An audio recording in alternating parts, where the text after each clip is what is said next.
Hello, dear listener, and welcome to not even episode 1. This is going to be the trial episode, if you will, for an untitled call-in show that I've been thinking about doing. If you have not heard of the app Stereo, from what it looks like it allows you to connect with random people from around the world, and I'm not sure exactly how it works yet, but I'm thinking what I'm going to do, since I already made an account for it, is I'm going to just connect with random people, and I'm just going to discuss various horror-related things.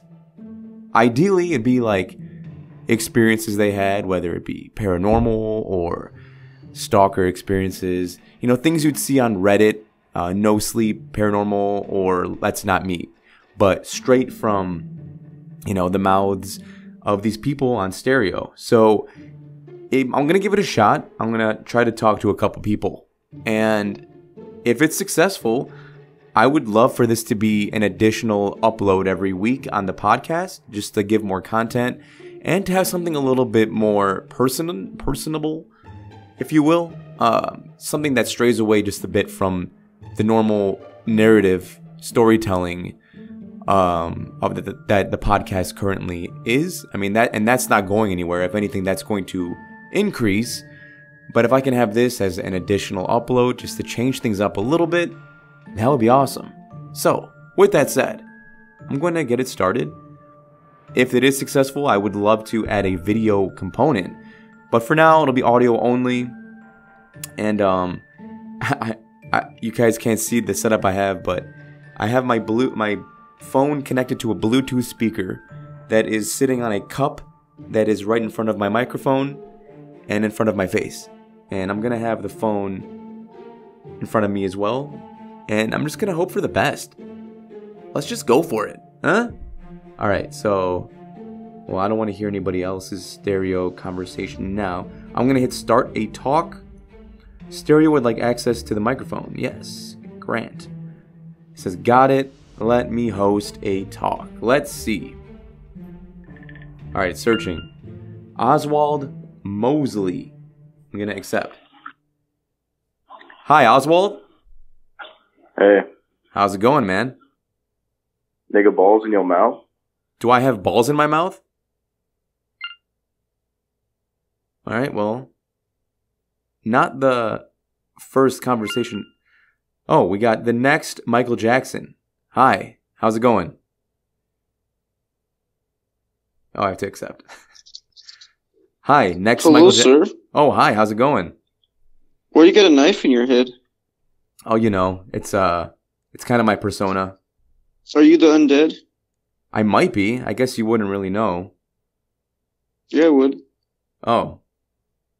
So, have you had any ghost experiences or creepy experiences you'd like to share?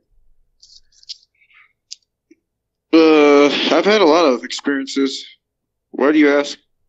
Oh, I run a horror podcast, and I'm looking for interesting stories, if you don't mind sharing. You actually do? Where do you do it? Is it just this place? No, this is actually my first time using Stereo. Usually it's just narrative, short stories, but I want to get out there in the world and talk to some real people, And you got your YouTube channel connected. Yes, sir. Well, you've got really lucky today, because I've actually lived in a really fucking haunted house in my life. Wow. No way. We're talking like demons from like places that probably don't even exist to normal people. Like, these are some crazy demons that can really move like objects in a way that's like extreme. Like, I'm talking like my bed lifted 3 feet in the air and just dropped. It's like while I was like sleeping in the morning. You were on the bed? Yeah, I was on the bed too. Whoa. Is that the only thing that woke me up was actually falling, not like lifting, but falling. And how old were you when all this stuff was happening? I was just moving out of my parents' house. I was like in my 20s. Gotcha. And how long were you in that house, would you say? I couldn't believe it, man. I couldn't believe it. It was insane, but I actually was there over a year. Wow. And did it start from like day one, or did it kind of gradually begin?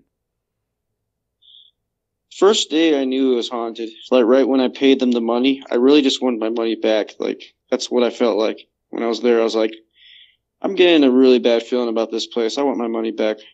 That's what I was thinking in my head. What happened that made you think that right away? Just like sounds and stuff? No, I got really good. I got really good intuition on things. But the thing is, like, when I got there, of course I had a weird feeling, but I had a lot of. Also, I didn't really have that much options at the time. So, but the thing is, the feeling got even worse after I paid the money. I felt like a real bad sense going on. But the thing is, people sometimes they get attached to these places that they live in, and that's what happened to me. You got attached, or you think the spirit that was in there got attached? Well, I couldn't leave, I couldn't leave even if I wanted to leave. So they were somehow attached to the place. Oh, you got you were obligated to stay there. You weren't like emotionally attached. I felt attached. I felt like I couldn't leave. Wow. And so would you say the bed lifting, because that's pretty insane. Like you see that in movies and stuff, but you never really hear about it happening to people. Would you say that was the craziest thing? That's what I'm saying, bro. Like, this house was fucking heavily haunted. I actually saw like a figure that was like, he was realer than real, like realer than humans, like because he had fire all over his skin. He had light to his skin. So this is like something really, really real, realer than real. And the door would always open on its own. So that's something that people would notice when they come over. Like, they'd be like, this place is haunted, bro. And I was like, duh, like, of course it's haunted, but what do you want to say? Like, what are you trying to say? It's just the doors opening. It's nothing crazy. I mean, you should see the stuff that happens at night. I actually got goosebumps as you were describing the fireman. That's messed up. He came from like an Indian kind of tribe, from a place a long time ago, way before us, probably before the 19th century. Oh, but this guy was strong. I actually stood up to this bitch, and I actually was trying to fight him for my blanket, but he won, bastard. I actually gave up. I didn't have enough strength. I gave it my all, but I realized that I was going to fall off the bed if I kept like trying to pull him with the blanket. So like, I realized that it was a battle that I couldn't win. He was way stronger than I was. So, oh man, I have so many questions. But so this was the one. Was this the only spirit that would you say was in the house, or just the most powerful? It's hard to say who was there or who wasn't there. There must have been multiple people, because sometimes when I was sitting in the room where the bed was in the corner, I could hear people talking, but I just kind of thought that it was people next door. So I just, because people did live next door. It was like a house, like set up in different rooms they sold and rented to people. Oh. So it could have been other people, but what it really was it was spirits, because those people weren't there most of the time. And I was just plain dumb, if something like a light flickered or something, or light went off or on, I'd be like, oh, electrical problems. And if the TV kept changing channels on its own, I'd just be like, oh, the freaking landlord's pissed off at me, or they're probably just trying to fuck with me because they own these TVs. Yeah. Yeah. Whoa. The bed raising, oh, maybe it's an earthquake of some kind that I can't explain. I just tried to be as stupid as possible about it, to like piss off the spirits is more and more. Oh, I got you. And then eventually, I couldn't, like do it anymore. Then I was just like, fuck you spirits. I'm not leaving. You can't get me to leave no matter what. Ha ha, you're bitches. Ha ha ha. Ooh. I just said stuff like that. And they really they did scare me, but they never got me out of there. That's the thing. Nice. They could scare me, but they could never get me out. So I won. Yeah, that sounds like it, because I would have left. I would have broke my lease week one. But yeah, sometimes when I went in the bathroom, bro, yeah, I could be in there for hours, and it felt like minutes. people would tell me that were my friends are like, you've been in there for like a half an hour. And I was like, I was only in there for like 5 minutes. What are you talking about? Wow. So it was like time warps, or like, would you think it was like some kind of mental trance that you were being put in?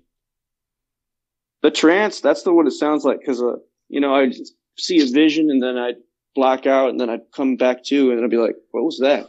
I remember one time I was like, nothing's going to, keep me here. If I want to leave, I'm going to leave, Yeah. But right when I said that in my head, that's when that shit happened. Man, that is insane. Yeah, I guess it is, because I've seen a lot of shows on TV, where they depict this stuff. And I think one of the things that actually did scare me, to the point where I was like, oh shit, these guys are in my head now, is when they turned my cell phone on and it didn't even have a battery in it. I had a Samsung Galaxy Note 3 that had no battery, but it was turning on. Whoa. Did they do anything with it, or did they just turn it on? It just had the Samsung logo. When you first turn it on, you see the Samsung display. Yeah. That's it.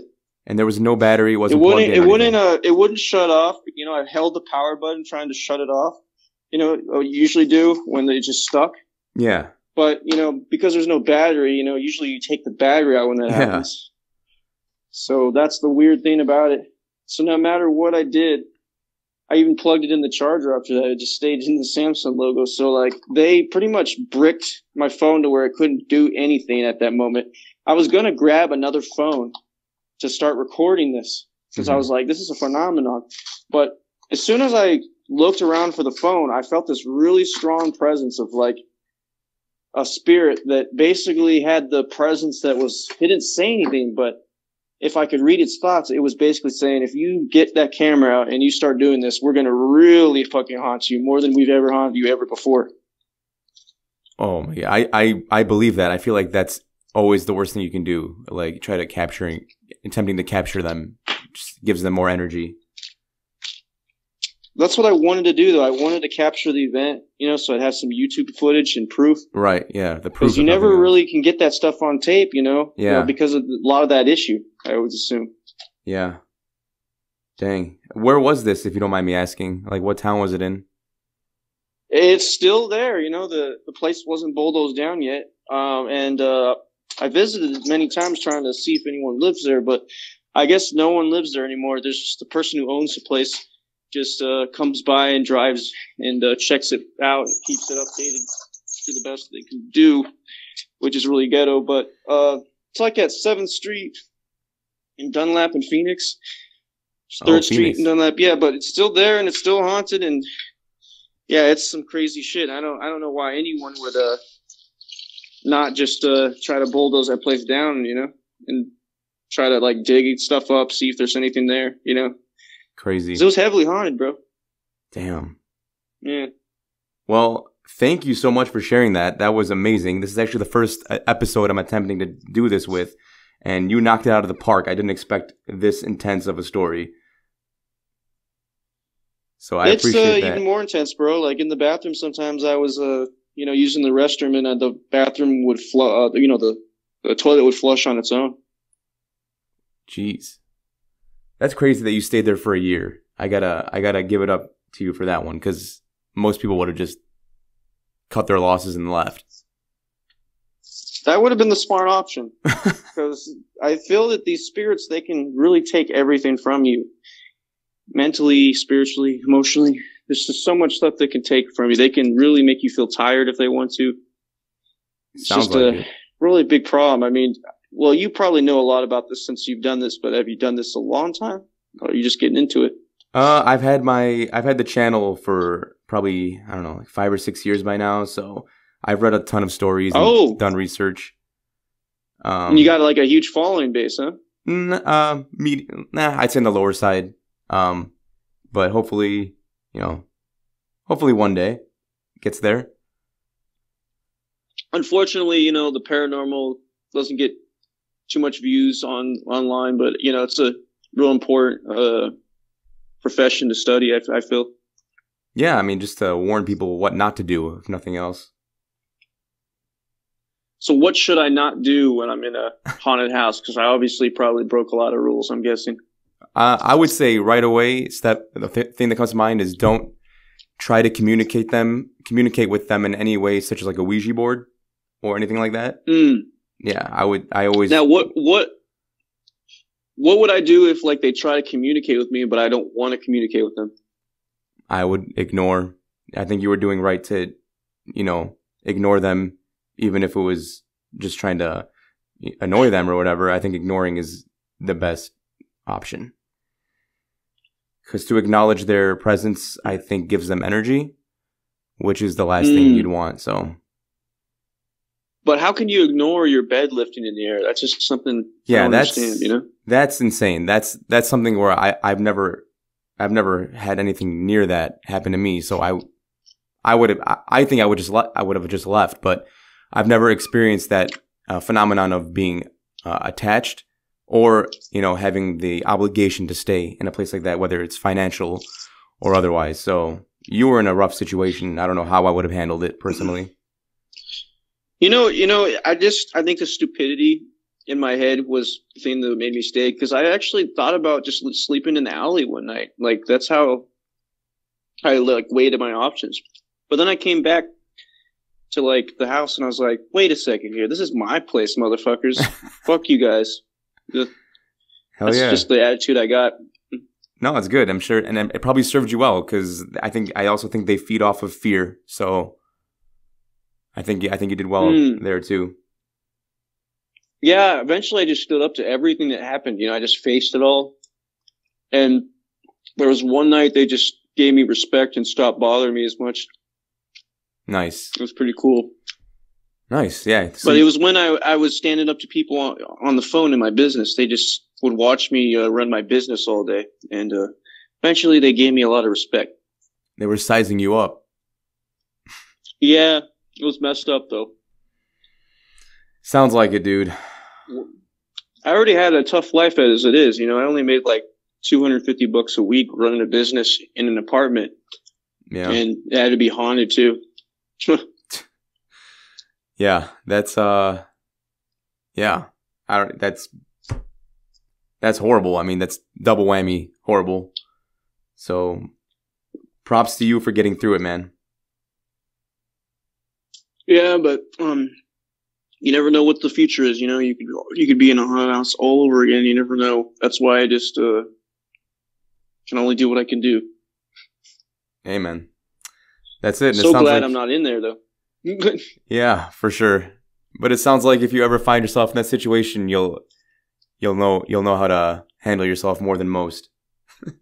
I think I'll just not be there. Yeah. Choose to not be there.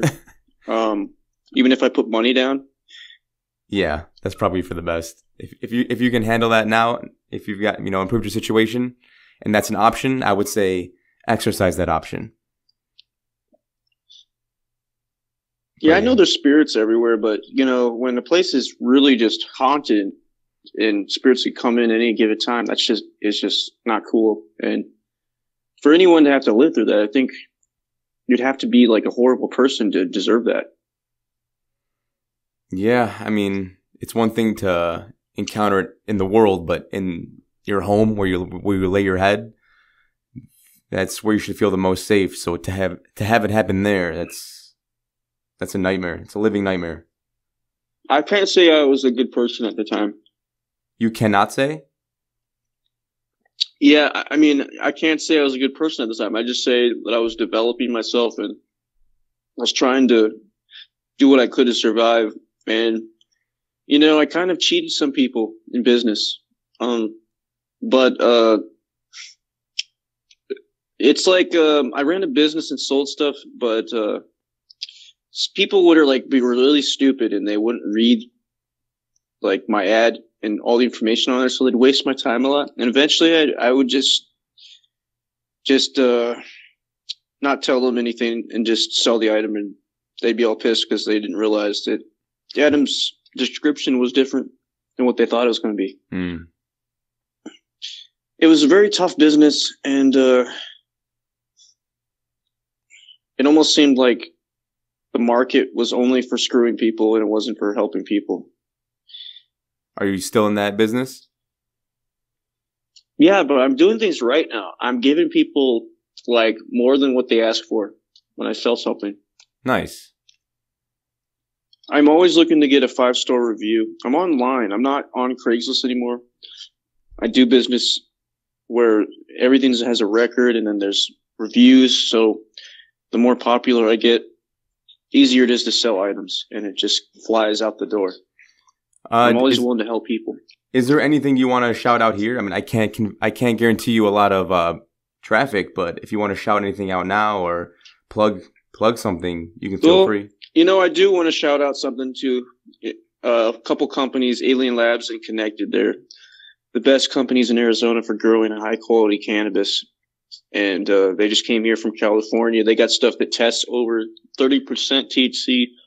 And this is true testing from On Point Labs out here. They do such an amazing job. And it won a lot of their strains won the Cannabis Cup.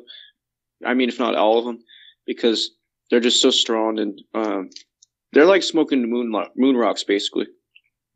Alien Labs, huh? And Connected. But Alien Labs specifically, just everything right Alien when it comes to their flower. And Connected. Okay. Connected, their pre-rolls aren't so good. And sometimes, like, when they put their label on Cactus Farms, you know, and had product that had pesticides, not good. Didn't like that. Gotcha. But when it comes in their jars, their Connected round jars, you know there's no pesticides in it, just like the Alien Labs ones that are around. Nice. Is that 65? The thing is they cost $65 an eighth, which is more expensive than people are normally willing to pay, but it's worth it, you know. Where the Cactus Jacks, they're charging $70, and there's pesticides in there, so great price, great value. Is this in California? They're over $100 out the door if you buy an eighth in California. Is this the business that you're in? Give or take? Currently, one of the businesses, I do reviews for Connected, Alien Labs, Button Organics, Diamond, Nectar Farms, and Grow Sciences. Oh, okay. Where do your reviews live? What? Where do your reviews live? Like, where can people check them out? I'm on YouTube. Do we just search the next Michael Jackson? You could probably search Michael JJ2 and you'd probably find something. Yeah, you'll probably find a video that says something about marijuana. Cool. If you're cool with connecting it to this show, I'll leave a link in the description of whatever I post this on. Are you cool with that? Yeah. You just search like the Michael JJ2 from Stereo, and it should pop up like the first video. Excellent. Cool. I will make sure to do that. I'm also working on becoming the next Michael Jackson. I'm on Smeel.com/Michael JJ2. Okay, that would explain the Stereo handle. Yeah. Nice. So and I'm on here a lot. I used to be on here for like the full 12 hours every day. Whoa. That's insane. I'm just dipping my toes in, so you seem like to be way more experienced. Yeah, it's a great app, and it's getting better. We're getting a lot more updates, so stay tuned and see what's new.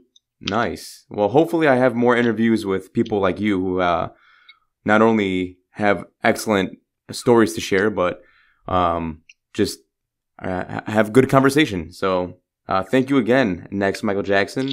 I'll leave all the links down below on whatever platform you're listening on. But that's going to do it for this. Thanks again, man. You as well, sir. It's been a pleasure. Thank you. I'll talk to you later. All right, well, he just hung up.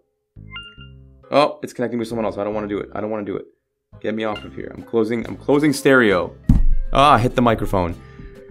Whew. Okay, well, that went way better than I thought it would. It was a little rough in the start where that guy told me, he either asked me if I liked balls in my mouth or if I had balls in my mouth. If it was the latter, I'm going to assume it's the latter. Maybe it was a technical question. Maybe it sounded like I had balls in my mouth. Who knows? I don't, for the record. But yeah, that was an excellent interview. I thought when I went into this, I thought I was gonna have like 3 small conversations, and maybe that will still be the case if I continue to do this. But to have that one banger of an interview right from the jump, I'm feeling pretty good about this show. So right now, I'm probably gonna upload it as the Untitled Call-In Show.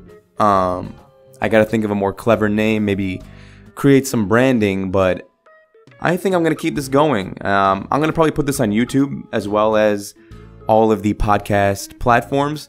So if you have the ability to comment, please leave a comment and let me know what you think. Do you want to see more of this? Or is this something that you're not interested in? Should I just put more energy in the narrative storytelling stuff? No matter what, I'm looking forward to creating more content and connecting with you guys. Until next time, this is your host, Dan David, reminding you all to stay safe out there. I'll be seeing you in the next episode. Nope.